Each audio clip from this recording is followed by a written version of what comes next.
Coming up next on the Witness the World podcast.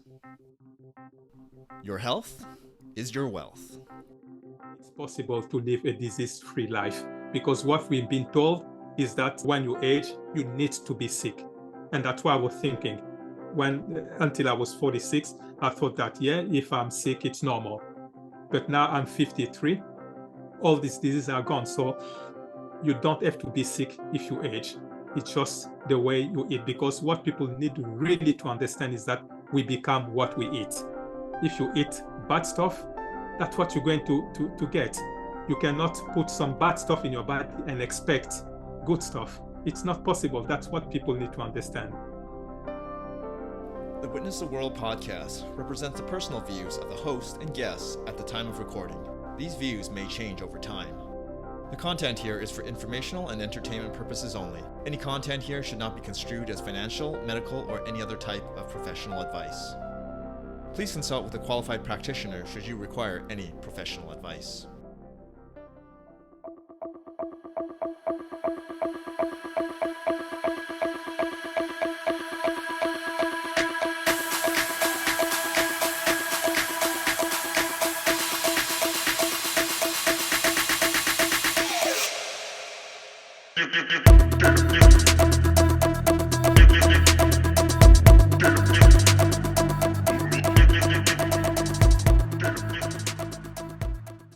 Good day, everyone. Welcome to episode 18 of the Witness the World podcast. My name is Ben Choi, and today we'll be heading to the United Kingdom. Our guest is a motivational speaker, author, and a wellness coach. Today, we'll learn about his personal transformation and how he helps guide others on their health and nutrition journey. We'll also explore the many benefits of a plant-based diet and how the path to better health can be achieved one meal at a time. Olivier Mankondo, thanks for joining us today. Thank you for having me, Ben. I really appreciate it. Thank you. It's great. Yeah, thanks for being here. So when I was reading a little bit about you, Olivier, it's a really interesting story you had. You're someone that switched over to a plant-based diet lifestyle, just by the snap of the fingers. One day you just said, hey, this is what I want to do. And I got to say, it takes a lot of commitment, courage, and not a lot of people could do that. So, just wanted to, let's start off, you can take us back a little bit to before you made the switch. What was the Olivier like back then? Like, what were you doing, your day-to-day stuff, work, how are you feeling in life? And I guess most importantly, what kind of conditions were you dealing with, like physical health conditions, when you were not on a plant-based diet? Yes, thanks for the question. So at that time, before 2016, my health was not good at all. I was suffering from high blood pressure.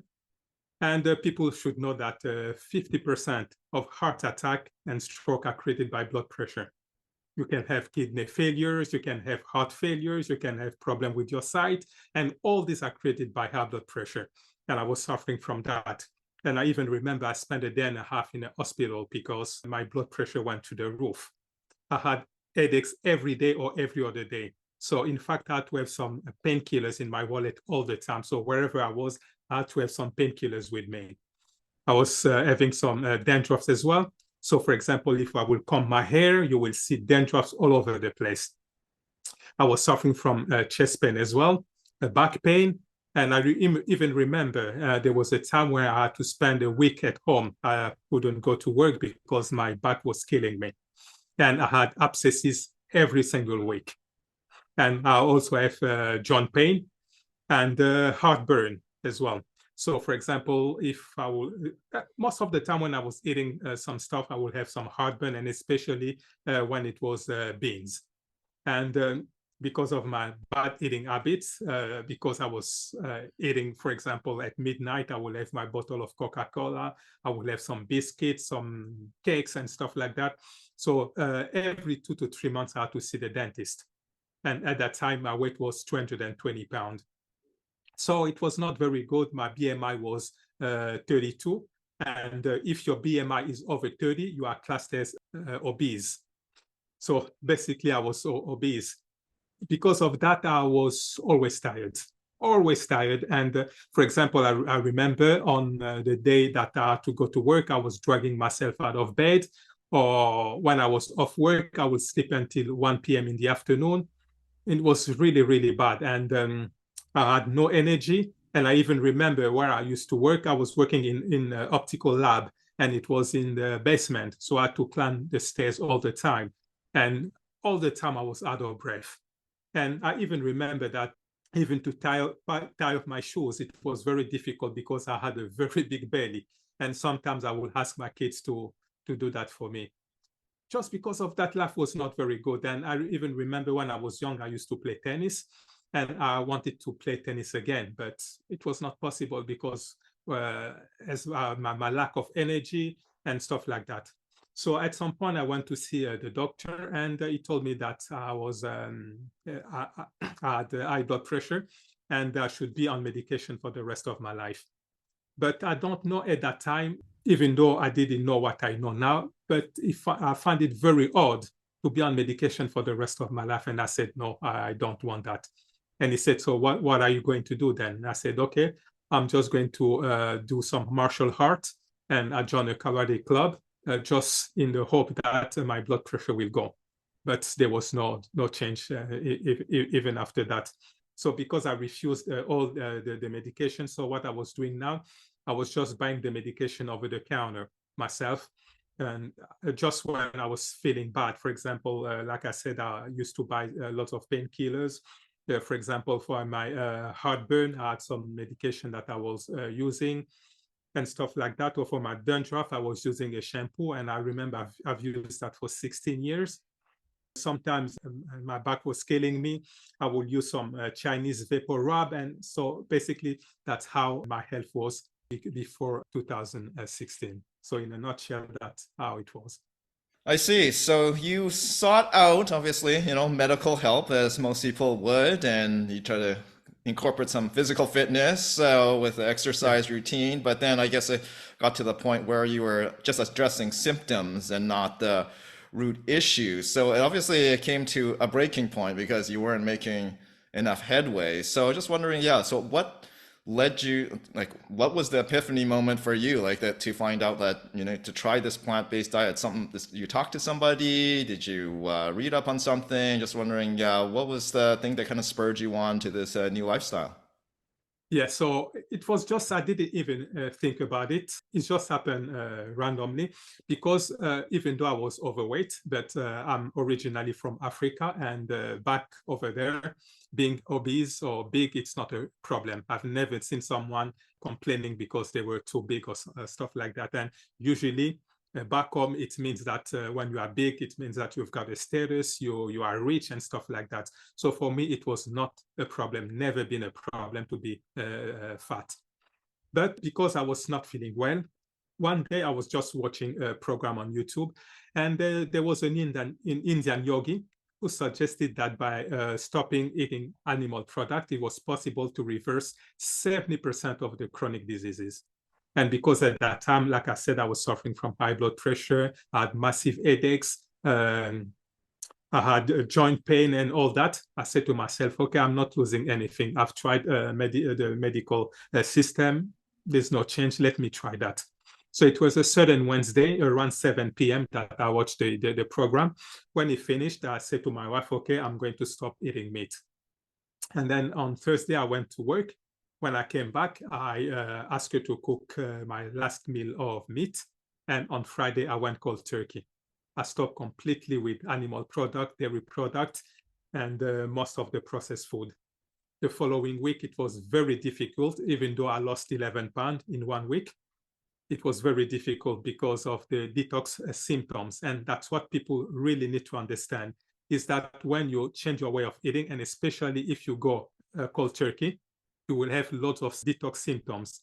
So for me, I had massive headaches that I've never had in my entire life for 3 days. I had more cold sore. I had more joint pain.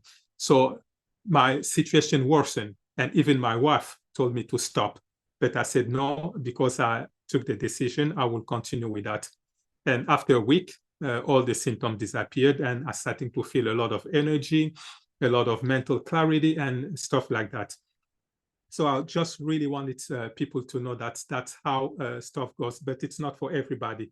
But for most people, these detox symptoms can last a week, 2 weeks, 3 weeks.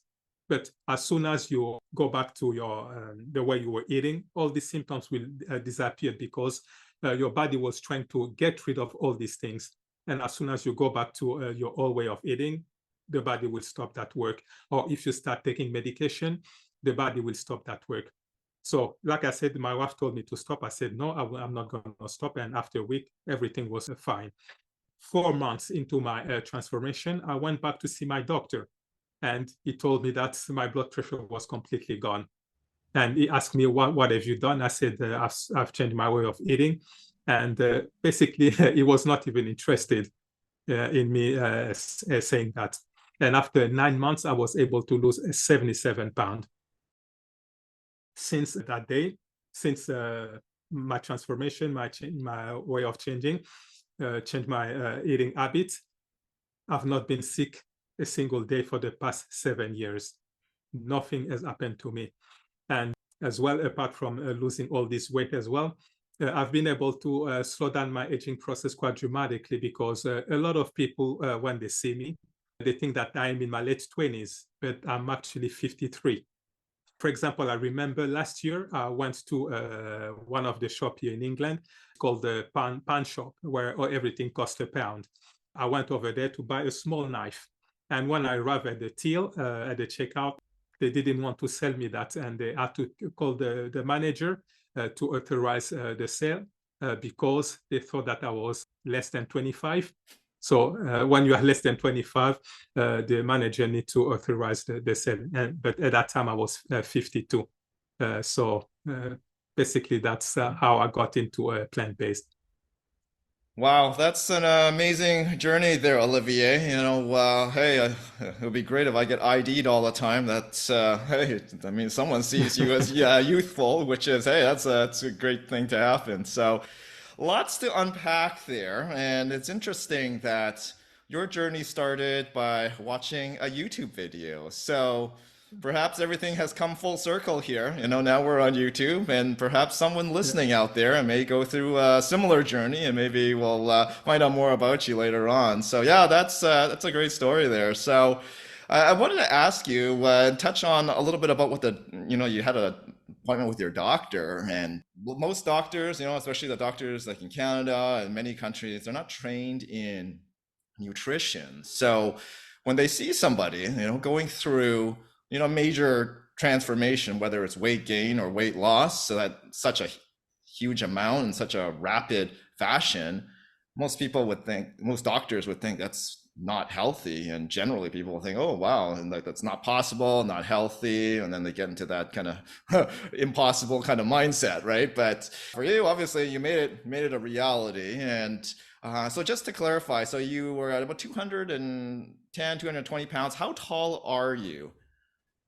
I'm 5'6", You're 5'6". 5 foot Okay. 6. Yeah, 5'6", about 210, 220. Okay. So we'll just let people yeah, have I that was 220. Yeah, sink in here, and we'll add like a before and after picture to this podcast as well, so they can visualize that for those that are watching. But getting back to the doctor thing, like, what was that conversation like? I'm very curious because, you know, he or she recommended that you take medication, but then not look at the root cause. I'm just wondering, yeah, well, like, what was that discussion like?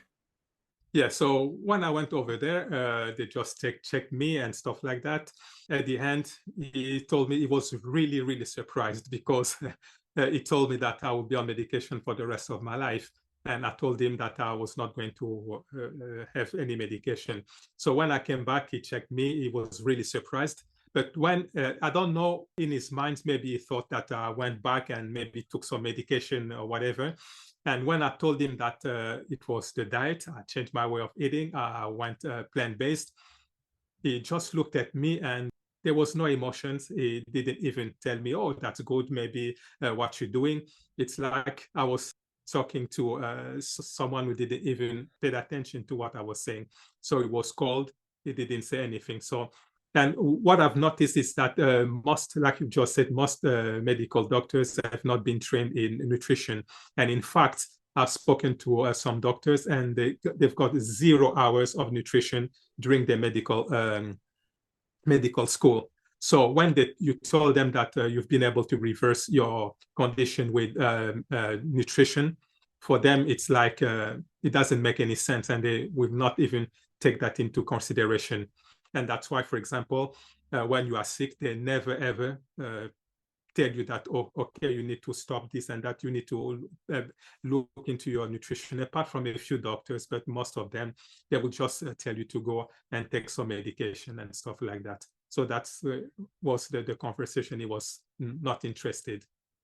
Interesting. So, okay, you went through your transformation. Obviously, you did well for yourself. You're not having brain fog, the dandruff, all these that big list of symptoms you don't have to deal with anymore. So, I mean, everybody wants to get to that point. I think that's as a goal for everybody. But how you get there, I guess, it can be the challenge. So, I guess my next question to you is.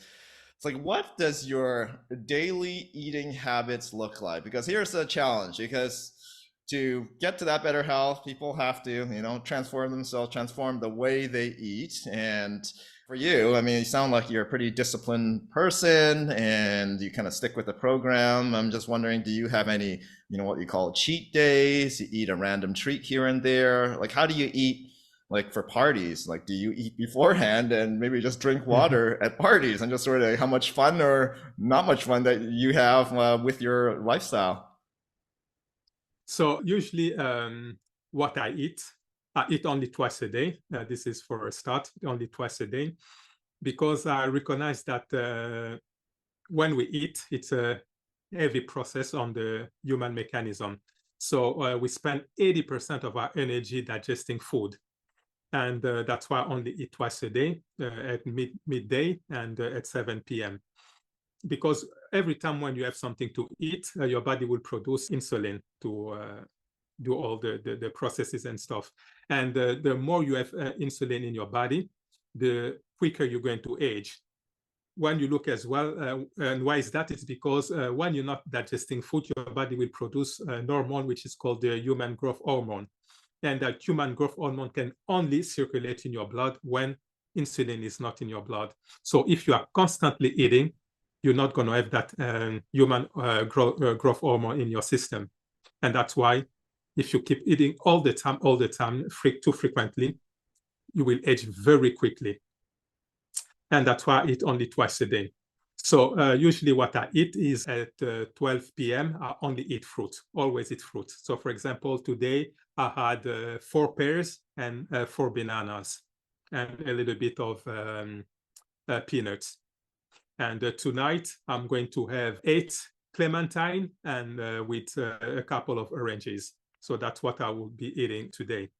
I have 14 meals in a week, 14 meals. 11 are just fruits and 3 are salads.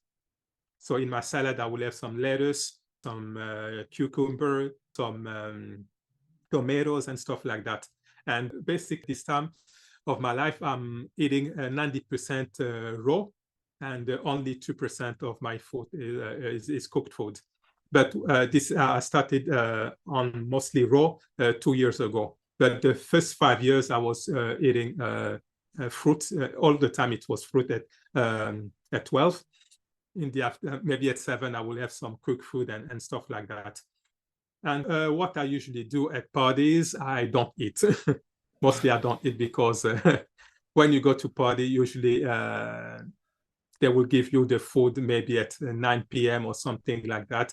And usually like I said, I only eat twice a day, so I will not eat at that time. If I go, I will just have water, because I don't drink stuff like Coca-Cola or the soda. I just don't touch these things. So it's a little bit challenging for a lot of people, but I recognize that my health is paramount. I cannot trade my health for anything else, because I remembered that in the past, having headaches every day or every other day, having bad backs, having a cold sore, having high blood pressure, all these things, I just don't want that anymore. That's what it gave me the discipline to stick to that program and not to change. But like everybody else, I'm not perfect. Sometimes I would have, for example, last Sunday I had some vegan ice cream. Yes, sometimes I can do things like that, or sometimes I will have some fake meat. Yeah, but it's not my staple food. Usually, what I have is whole food because I know that I recognize that processed food is not good, even if it's vegan food. It's not good. So that's why I use that very sparingly. So that's my eating habit. Gotcha. Okay, yeah, thanks, Olivier. So there's a few things I want to unpack there, quite a bit there. So you touched on the processed foods there. So, like I go to the supermarket, I see, there's the vegetarian section, they got no vegan stuff, but a lot of it is heavily processed, and there's stuff on the labels there that I can't even pronounce. And I'm, th I guess general rule of thumb, anything in a box or packaging or process has probably got some properties that aren't so good. So just based on your own personal experience, what you've seen, what you've learned from others, like what would you say about like the processed foods that are supposedly vegan? Good, bad, or just kind of have in moderation like everything else?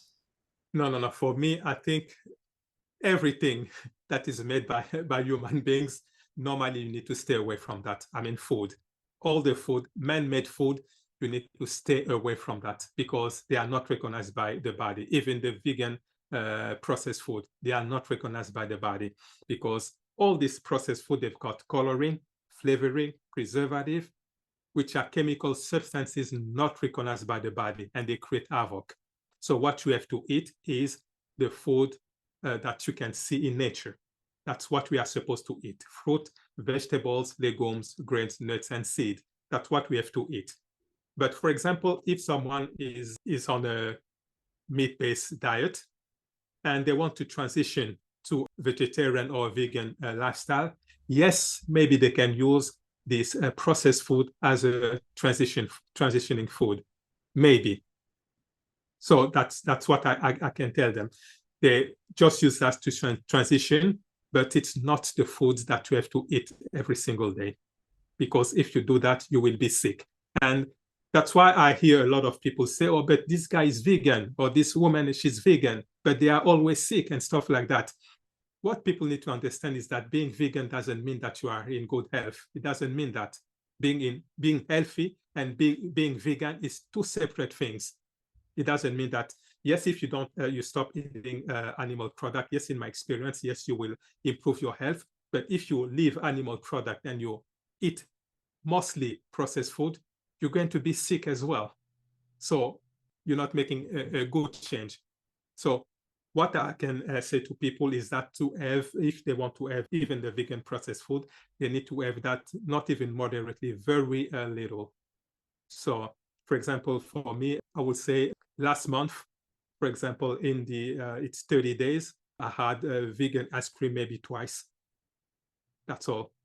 It's a very, very minimal. And people need to do that. If really you want to be in good health, way to go is to eat mostly whole food. Yes, sometimes you can have a little bit of processed food, but it needs to be very sparingly. Got it. Yeah, thanks, Olivier. So one point I think some people will probably would push back on is, for the athletes, the people that want to like build muscle mass or whatever competition, whatever they're doing out there, they would argue that, eating fruits and vegetables, that's not going to give them the proteins that they need to, do that professional athletic career or just to be more super active, whatever the case may be. So my question to you is, it's like for people that are in that type, do go to the gym, they want to build muscle, that sort of things, or like I say, athletic competition, like what is a protein substitute to, meet their needs given your plant-based lifestyle? What people need to understand is that what we've been brainwashed to believe that we can only have protein from animal product. This is completely false. And if, for example, for people who will have to watch the documentary, I think it's a game changer, they will see people who are really fit, very muscular, but they don't eat animal product. So what people need to understand is that you find protein in fruit, in vegetables, in legumes, you find protein in all these things. So if you want to build that muscle, what you need to do, you need to eat lots of them, lots of fruit, lots of vegetables, lots of lentils, lots of beans. You need to eat lots of them, or tofu and stuff like that. That's what people need to understand. Because when, for example, you look at the elephant, is the biggest land animal on Earth. And when you look at him, he doesn't eat meat. But why is he so big? Or, for example, you look at the gorilla, with whom we share 99% of the same DNA. But gorilla, what do they eat? They eat fruit, vegetables, and tender roots. They do not eat meat.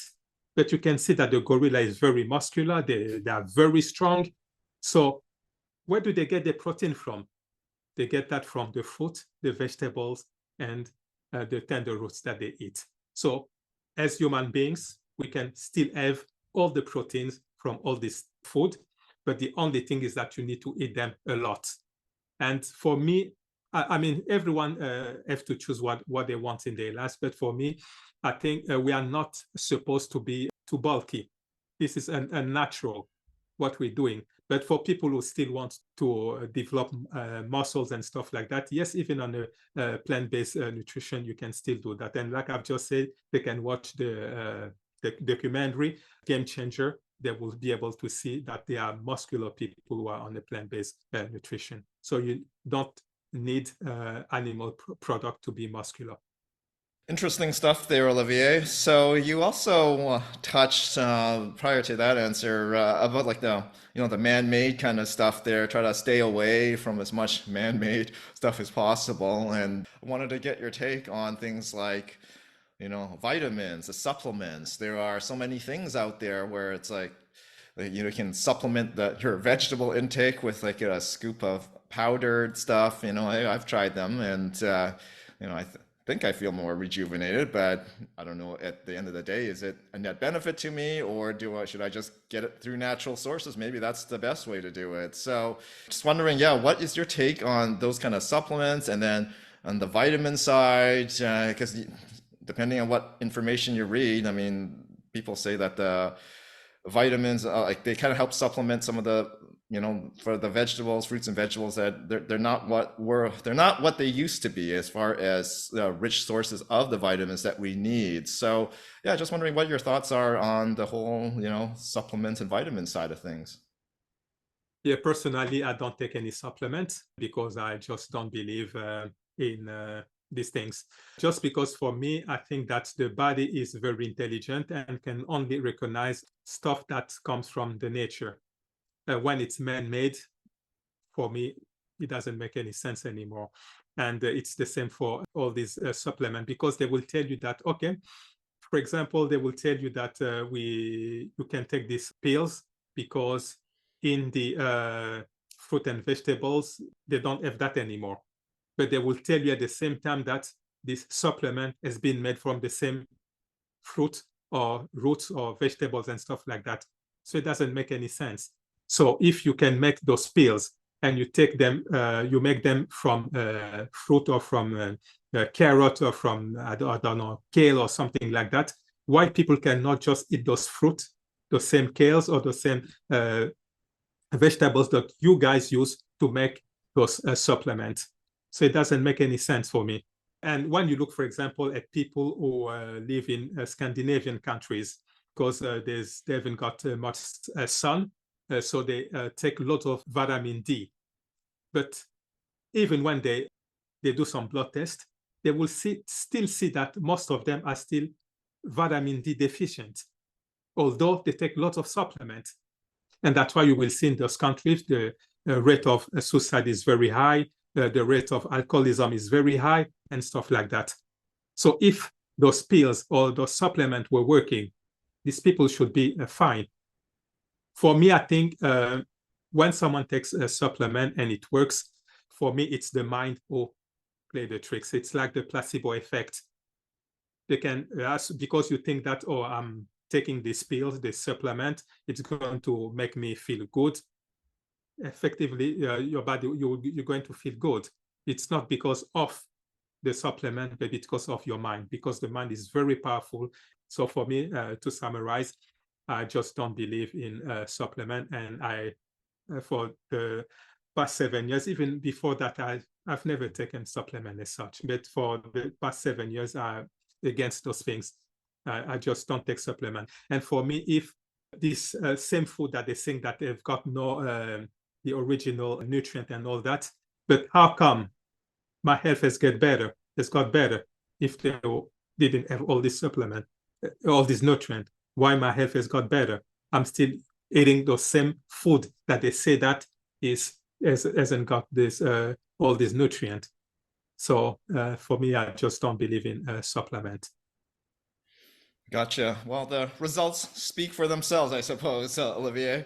So, just wanted to ask you something now about like the mind. You talked about the mind, and as you kind of pointed out, you went cold turkey, which is a funny way of putting it, but it's hey, you went cold turkey to go into a plant-based lifestyle. But a lot of people would find that very difficult, mentally, and I think mentally that's where it all starts there. So, just wondering, like for yourself, like were you just wired like you were kind of person, you're focused, you set a goal, you can do it, and just the way you were raised, or like how did you get your mind to that point and stick with it? Because a lot of people, yeah, probably couldn't be as committed as they as you are. I would say that for most of my life as well, I've always been disciplined. So whenever I say that I will do something, I stick to it.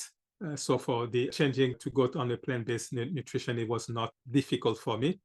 But I understand that for a lot of people, it's difficult. But what they need to tell themselves is that they need to train their mind. They need to find a bigger why.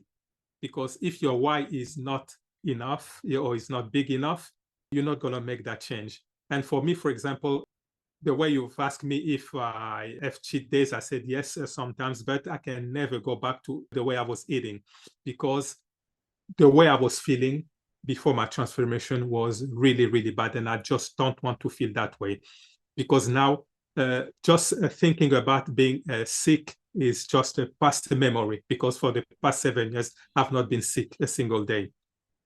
So what people need to find to find the will to stick to what they have to do is to find a bigger why, to find why they want to change their way of eating.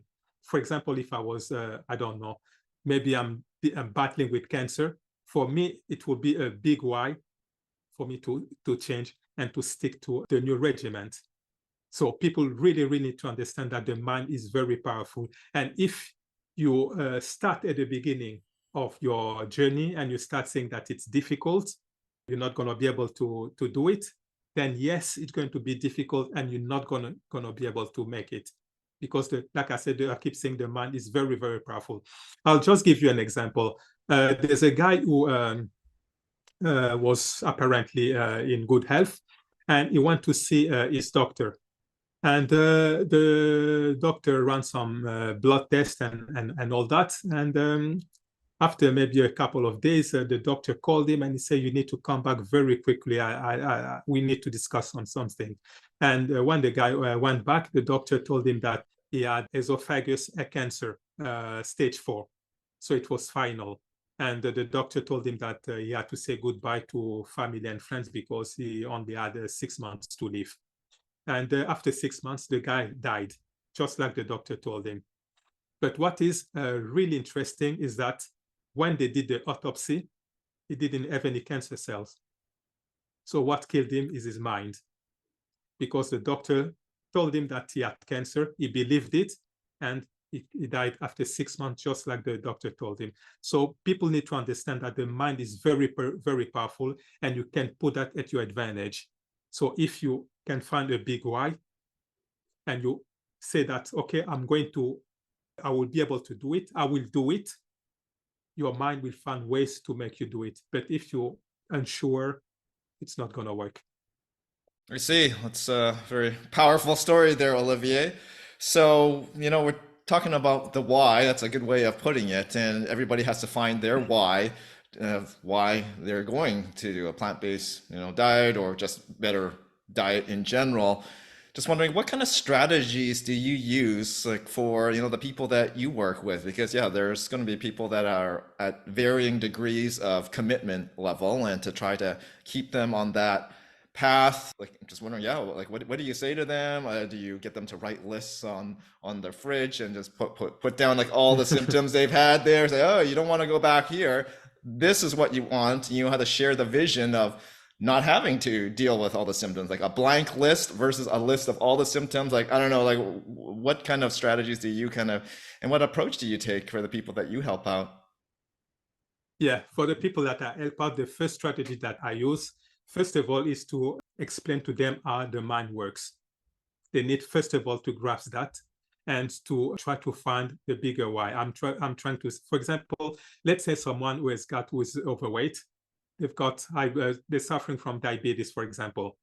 I would try to show them that if they could find a bigger why, I show them all the stuff that they're going through, the negative stuff that they're going through because of that chronic disease. I try to show them that so that they can picture and see that they need to have a bigger why. I show them that, look, if, for example, your diabetes is gone, look what you will be able to do. You'll be able maybe to start playing with your kids. You will be able to have a very long life. You'll be able to not feel sick anymore. I try to show them all these things. And then on the side of the way of eating, I will not ask them to go cold turkey like me because this is, for most people, it's a path to failure if you ask people to make a dramatic change. So what I try to do is to do small steps. The way I've devised my training, my coaching, is that they go slowly. Every week they need to do something. The next week it's built up on it, and they just go like that. When they do that, it's become easy. And what I tell them as well is that they don't have to start judging themselves. If, for example, for some reason they fail, they don't have to start judging themselves, or they don't have to feel very bad. They just have to say, okay, I'm human, I'm not perfect. I'm going to continue with that. I'm not going to stop and stuff like that. What is interesting as well is that when they sign up to my program, they are in contact with me through WhatsApp. So when they've got let's say a question or something like that, they can just send me a message and I will reply to them. Let's say, for example, they attempted to have something, they can just send me a voice message, and I will just encourage them not to go through that way. So they've got access to me most of the time. It's very encouraging for them, so they know that they are not left on their own. For example, let's say because we've got 2 coaching calls every month, so in between they can have access to me. For example, they are in the shop and they want to buy something and they are unsure, they can send me a message. So that's how I try to empower them, all the knowledge and all that, so that they can stay on track. Got it. Yeah, thanks, Olivier. So yeah, I try to make incremental steps, make the goals attainable, and Yeah. just sell them on the vision, the success, the benefits at the end of the journey there, and which is key, I think. Just get that vision. So speaking of benefits, I'm curious, now that you've been into this new lifestyle program for some time now, today, it all comes down to money. Can I save money? And especially, food inflation is really high, and especially in the UK. I know you guys are dealing with 9-10% inflation, food inflation. So wondering if what have you seen as far as your budget goes? Because you've switched over all this plant-based, but you've cut out all the snacks, all the like the meat products. So has this been a net benefit, financially for you and the people that you worked with? Just kind of curious. Yes, when you switch to a plant-based nutrition, yes, you tend to spend a little bit of more money, because what people need to understand is that the meat, the dairy industry, what's the word, subsidized by the government. That's why it's cheap, but they don't do that with the whole food. That's why they appear to be more expensive. But what people need to understand is that the most important thing that you have is your body, it's your temple, and you've only got one. So if you have to spend a little bit of more money for your health, I think it's worth doing it. Because a lot of people, they can have a mortgage, it's not a problem. They can buy a big TV, it's not a problem. They can upgrade their iPhones every year, it's not a problem. But suddenly when it's for them to buy the quality food, it's become too expensive. People need not to look at the priorities. So for me, my priority is my health.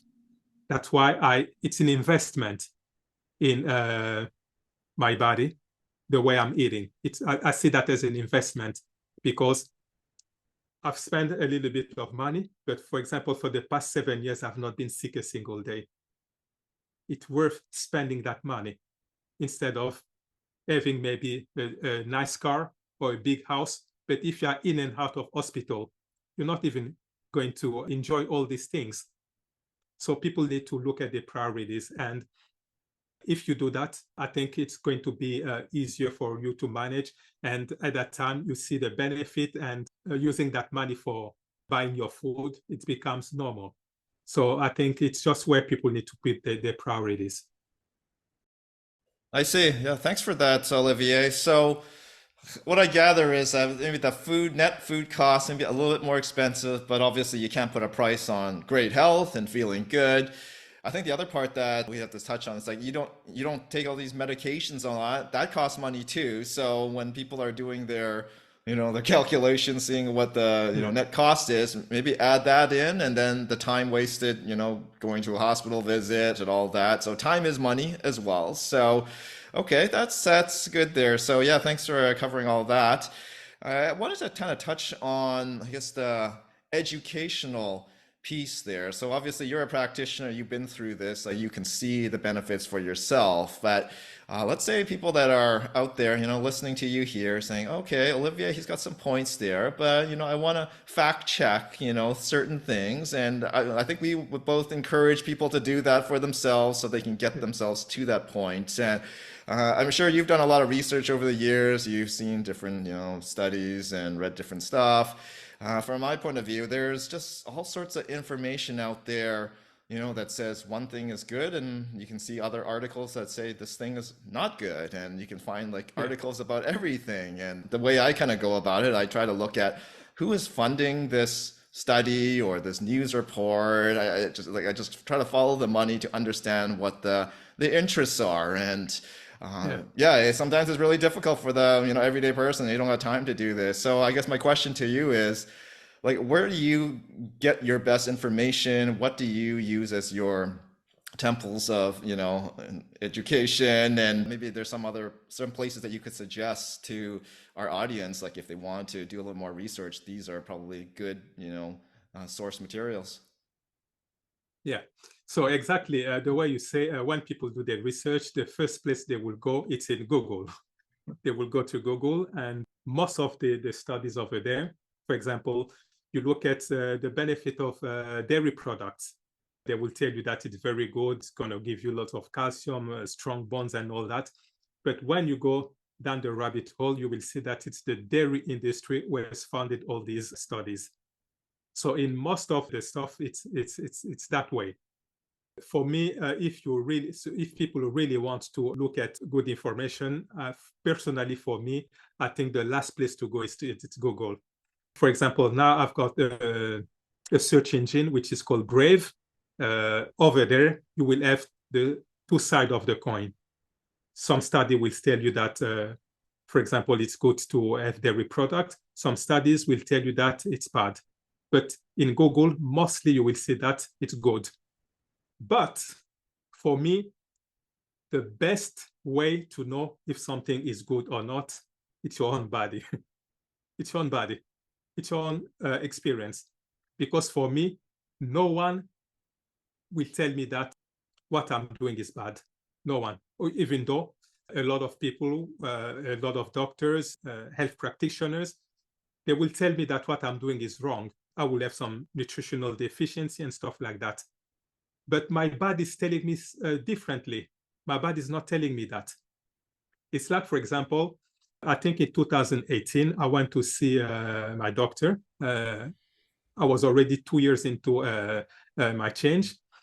Because people kept asking me, oh, you think that you're in good health, but do you have anything to prove for that?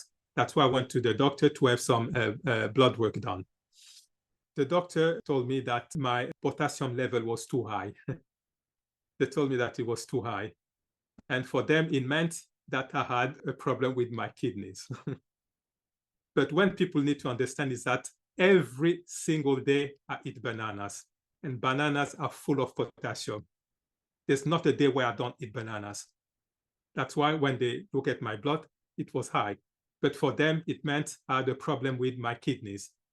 So if I did follow them, maybe I would go and have some medication.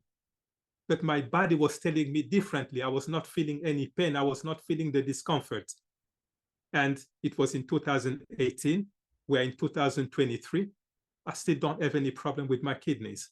So you can look at all the studies, but it's your body who is telling you the way what you're doing is good or not.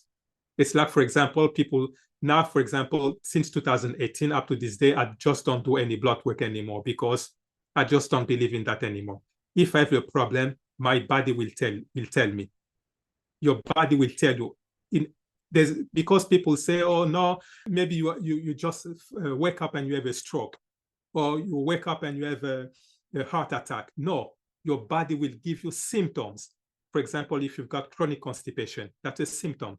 But for most people, it doesn't mean anything. So your body will always give you symptoms so that you rectify what you're doing wrong.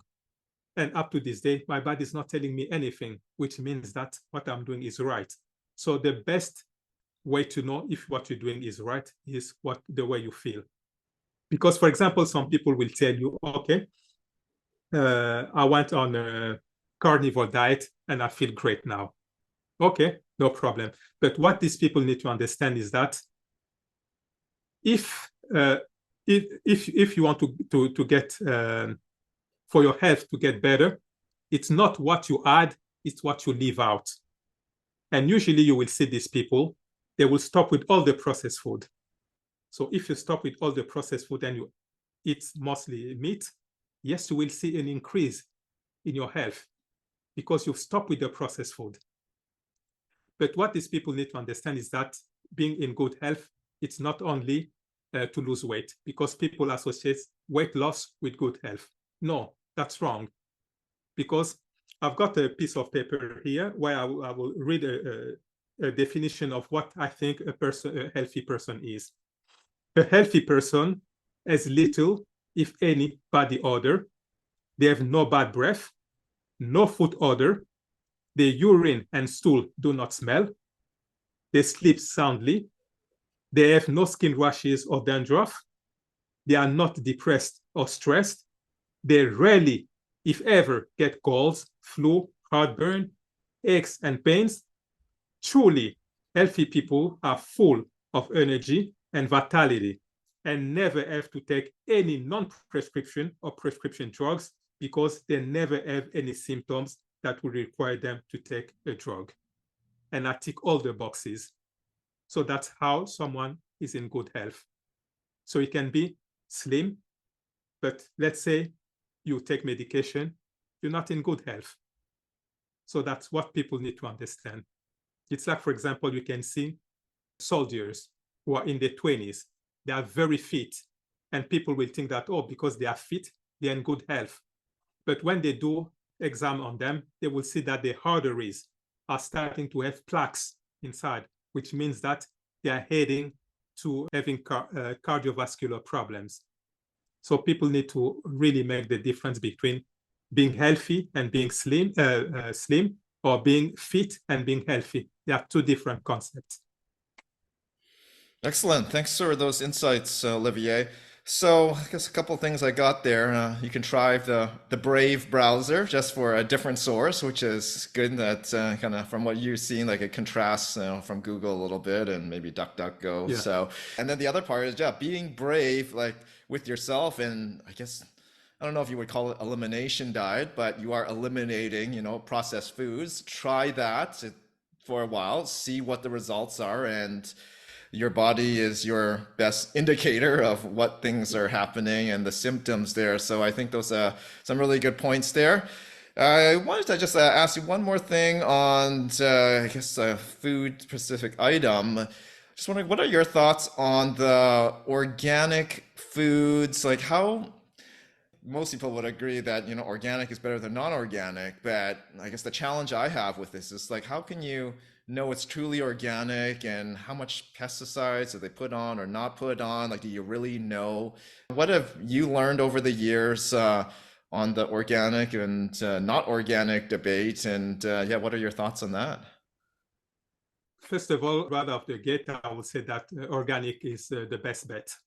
So if you want to buy some food, the best choice, the first choice needs always to be organic food. But if you can't find organic food, you don't have to say, okay, I'm not going to buy some fruit, vegetables anymore because they're not organic. You can still have some commercial produce. Like me, most of the food that I eat are organic, but some of them are not. And I've still been able to create optimal health for myself. But the problem is it's quite difficult to know if really when they put on the label, they say that it's organic, if it's really organic. There's no way of knowing that. You just have to trust the source. It's like me, for example, I go to a small health store where they sell all, mostly what they sell, it's organic. And I just trust them because they are a small cooperative and they usually get stuff from local farmers and stuff like that. I think maybe if the company is very big and they say that it's organic, maybe it's not true, I don't know. But what I can say is that for me, the best thing is to eat whole food. If you eat whole food, if it's organic, yes, you're going to reap more benefits. But if it's not organic, you're still going to reap some benefits. So for me, the debate shouldn't really be if it's organic or not organic. The real debate is to eat whole food. If you eat whole food, organic or not organic, you will see some improvement in your level of health. I think that's a great place for us to kind of wrap on. So, we've covered a lot of great things. And as we kind of wind down this podcast here, I always ask my guests this two-part question. So, here goes. What are you most grateful for? And what are you most looking forward to in the future? What I'm really, really grateful for, and every day when I do my meditation, I always think about that, is the knowledge that I've been able to uncover. Because for me, it's really, really important the way I am able not to be sick anymore. And I'm sure the way I am going with my life this way, I'm sure if I continue this way, I'm not going to need medication and all that. Maybe if I'm in a car accident or something like that. So this is a different ball game. But just like that, the way I'm conducting my life, for example, for the last 8 years, I've not taken a single pill. So I'm really, really grateful that I've been able to uncover this knowledge because it's not mainstream. In mainstream, they tell you that, okay, when you have these symptoms, you need to take this medication to suppress the symptoms. And people don't understand that by suppressing the symptom, you are not doing yourself a favor because the physical body is very intelligent. When it gives you symptoms, let's say, for example, you've got the cough. What your body is trying to do is to get rid of loads of toxin that you've got in your body. And when you cough, you can just put all this thing out. But when you take the medication, you stop that process. And what your body was trying to get out will be buried in your tissues. And the more you repeat this process, all these acute diseases will transform into chronic diseases. And I'm really, really grateful to have been able to learn all these things. And to be honest, this is my personal view. I just don't trust the medical system anymore, unless if you are in a trauma. Yes, that's good. But if it's to treat chronic diseases, I just don't trust them anymore. And what I would like to do in the future, I would like to build a retreat center where I will be able to educate people to show them that it's possible to live a disease-free life. Because what we've been told is that when you age, you need to be sick. And that's what I was thinking. Until I was 46, I thought that, yeah, if I'm sick, it's normal.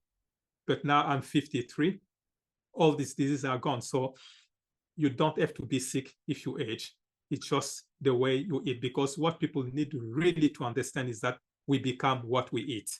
If you eat bad stuff, that's what you're going to get. You cannot put some good stuff in your body, some bad stuff in your body, and expect good stuff. It's not possible. That's what people need to understand. That's why in my retreat center, I would like to pass on this message to people to show them that they can live a disease-free life. They don't have to be sick, and to show them how they can really treat their body as a temple so they can have a longer and fruitful life. Those are some great thoughts there, Olivier. So, if people want to know more about you, where can they find you? If people want to know more about me, first of all, I would like to send to your viewers or your listeners a free gift, which is my 7 tips to lose weight. I'll give you so you can put the link and they can download that for free. And they can go and buy my book as well, The Plant-Based Nutrition, How It's Going to Change Your Life, which is available on Amazon. And like we discussed a little bit, I've got my 16-week one-on-one coaching program, where I primarily help women over 30 to lose weight, even if they've struggled for years. And what's happened is that in the link that I will give you, there's a free online masterclass that they can go watch. And at the end, there's a possibility for them to get in touch with me to book a discovery call with me. And on the discovery call, we'll be able to establish what they got stuck and create a roadmap for them to start feeling better. And if there's a good fit, we can work together. And they can also go on my website, which is oliviermankondo.com. That's oliviermankondo.com. Thanks, Olivier. We'll be sure to add those details to our show notes. So that's a wrap for episode 18. If you like this podcast, please give us a thumbs up or hit the subscribe button below. If you didn't like this podcast, give us a thumbs down, but please do tell us why with a comment below. If you have any other comments, feedback, or suggestions, you know what to do. Thanks for joining us, and namaste, everyone.